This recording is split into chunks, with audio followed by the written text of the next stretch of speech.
Hey, this is Trey Kay, host of West Virginia Public Broadcasting's podcast, Us and Them. 2 days after the 2024 presidential election, we brought together the Us and Them dinner party. Now, since the run-up of the 2020 election, we've gathered together 8 West Virginians, 4 conservative and 4 liberal, diverse in age, gender, and race, to gather together for a meal and talk about the issues that divide us.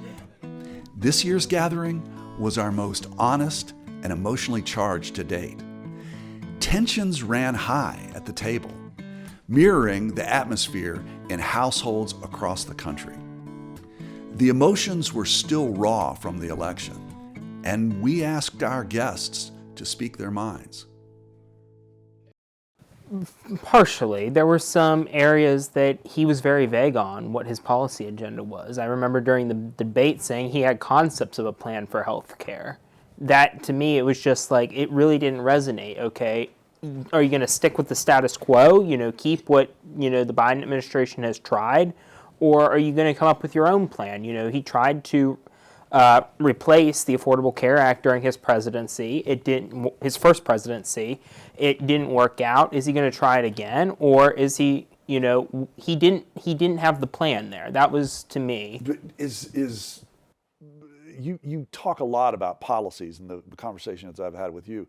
Do you feel that Trump is somebody who is satisfying to you, for somebody who actually talks specifically about policy? Of course, I think You are satisfied. I am satisfied with it. Say more. Looking back to, what he did during his 4 years in office, look at what the world was like then. I mean, that's looking back at it as time. Like when he is either out on the stump or talking as president.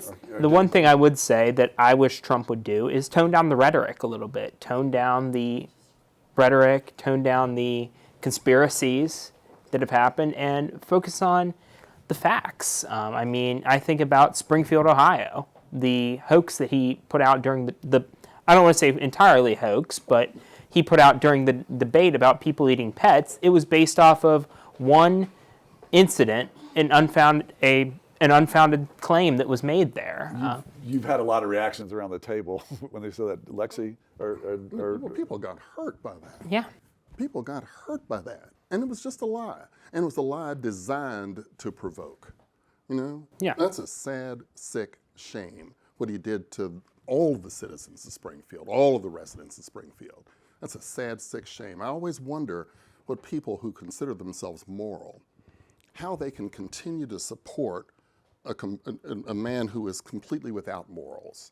The definition of narcissism. I mean, a man who, we could sit here all night and talk about all the list of things, and I think a lot of pundits have said that's one of the things that the Democrats did wrong, is saying Trump is bad is not enough to win an election, and that's been proven to be true. But I don't see how people who consider themselves moral can support language that leads toward immoral acts, because his language does lead toward that. And the people who talked about law and order as a sacred thing, but then when it comes to his behavior, they ignore it. Every grand jury was crooked. Every prosecutor was crooked. Everything that happened was slanted against him.